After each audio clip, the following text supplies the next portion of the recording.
Hi friends, ഇന്ന് നമ്മൾ ഉണ്ടാക്കാൻ പോകുന്നത് ചിക്കൻ സോസേജ് ആണ്. അതെങ്ങനെയാണ് ഉണ്ടാക്കണേന്ന് നോക്കിയാലോ.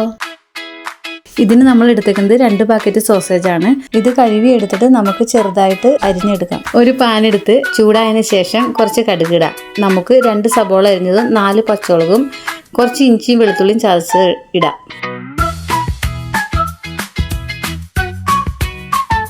ഇതിലോട്ട് 1 സ്പൂൺ മല്ലിപ്പൊടിയും 1/4 ടീസ്പൂൺ മഞ്ഞൾപ്പൊടിയും 1 ടീസ്പൂൺ മുളക് പൊടിയും 1 ടീസ്പൂൺ മീറ്റ് പൊടിയും 1/2 ടീസ്പൂൺ ഗരം മസാലപ്പൊടി ഇട്ട് നമുക്ക് വഴറ്റിയെടുക്കാം. ഇതിലോട്ട് 1 തക്കാളി അരിഞ്ഞത് ഇട്ട് കൊടുത്തിട്ട് കുറച്ച് ഉപ്പും ഇട്ട് കൊടുത്ത് വഴറ്റിയെടുക്കാം.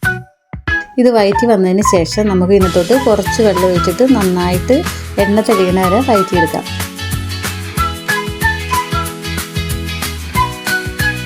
ഇനി നമുക്ക് അരിഞ്ഞു വെച്ചേക്കുന്ന സോസേജ് ഇട്ട് കൊടുത്ത് വേവിച്ചെടുക്കാം.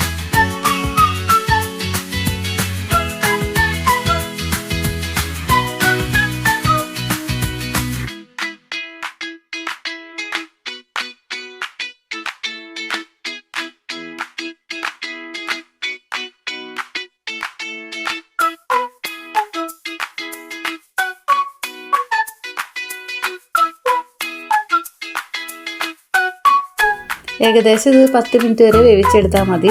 അപ്പോഴേക്കും നമ്മുടെ സോസേജ് കറി റെഡിയാവും. നമ്മുടെ സോസേജ് കറി റെഡി ആയിട്ടുണ്ട്. എല്ലാവരും ഉണ്ടാക്കി നോക്കിയിട്ട് അഭിപ്രായം പറയണേ. കൂടാതെ എൻ്റെ ചാനൽ സബ്സ്ക്രൈബ് ചെയ്യാൻ മറക്കല്ലേ.